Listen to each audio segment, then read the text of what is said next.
Hello and welcome to Money Girls Quick and Dirty Tips for a Richer Life. Today's topic, how much can you deduct if you invest in real estate? Investing in real estate offers ways to offset your earned income on your tax return. If you own a rental property, all expenses directly associated with it, such as mortgage interest, property taxes, maintenance and repairs, and travel to and from the rental, are tax deductible. You report these expenses on Schedule E. Plus, even though a rental property is an asset that typically appreciates over the long term, the tax code allows you to depreciate it. This creates an additional expense that may also be deducted on your tax return. Residential rental property is depreciated over 27.5 years, or roughly 3.6% per year. Only the value of the building and other improvements can be depreciated. You can't depreciate the land because it doesn't wear out. Let's take an example of a house that costs $200,000. If 80% of the value is the structure and 20% is the land, the value of the structure would be $160,000. The amount you could deduct for depreciation would be $160,000 divided by 27.5 years, or a little over $5,800. In many cases, the depreciation will create a passive loss on your tax return. Real estate is considered a passive investment, and generally speaking, passive losses may only be deducted against passive income. But the tax code allows an exception. You can deduct up to $25,000 in passive losses against your active income.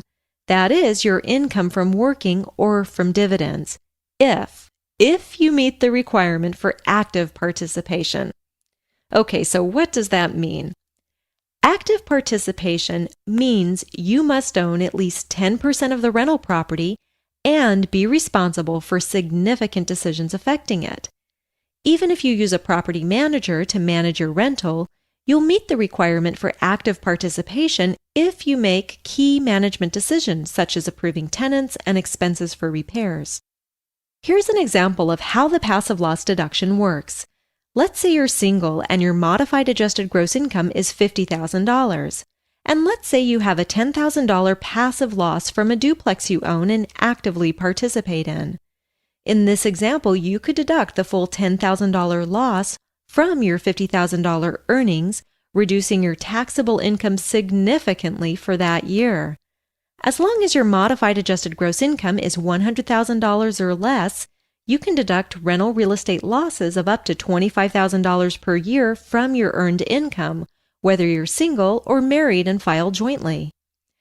Okay, so if your modified adjusted gross income is $100,000 or less, you can deduct up to $25,000 in passive losses against your earned income. But what if your income is higher?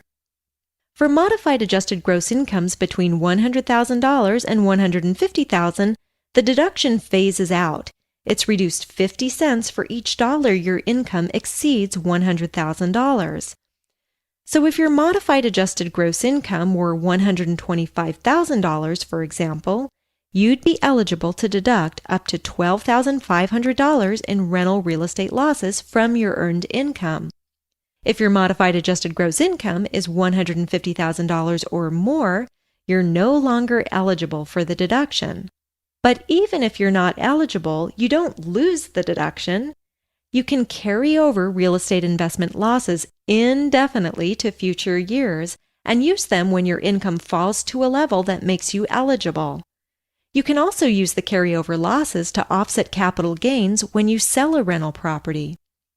Keep in mind that when you sell a rental property, you'll need to reduce the cost basis by the amount of depreciation you've taken, which makes for a larger gain. This is called depreciation recapture. I don't have time to go into it in this episode, but there is a way to roll the depreciation and capital gain when you sell a rental property into the purchase of a new property to defer paying taxes on them. Offsetting your active income with up to $25,000 in real estate investment losses is just one of the ways real estate can help you shelter your income from taxes. In a future episode, I'll tell you about another method that lets you reap the full benefit of passive losses. As always, it's a smart idea to consult a tax or financial advisor. Several of you have emailed me asking about recommended books to read to learn more about wealth creation. I've put together a summer reading list you can find in the Money Girl section of qdnow.com. On the website, you can also see the list of books I've given away in previous book giveaways. And speaking of book giveaways, today I'm giving away 2 copies of The Beginner's Guide to Real Estate Investing by Gary Eldred. This book has all kinds of helpful advice if you're a beginning real estate investor or are thinking about getting started. This week's winners are Gary in Reno and Luke in Denver. Congratulations! Be sure to check your email for instructions. Cha-ching! That's all for now, courtesy of Money Girl, your guide to a richer life. If you have a question or comment, email it to money@qdnow.com or call it into my voicemail line, 877-6-RICHER. And if you haven't already done so, please take a moment to post a review at iTunes. Money Girl is part of the Quick and Dirty Tips Network. Check out the Mr. Manners podcast for tips on how to be more polite. Thanks for listening.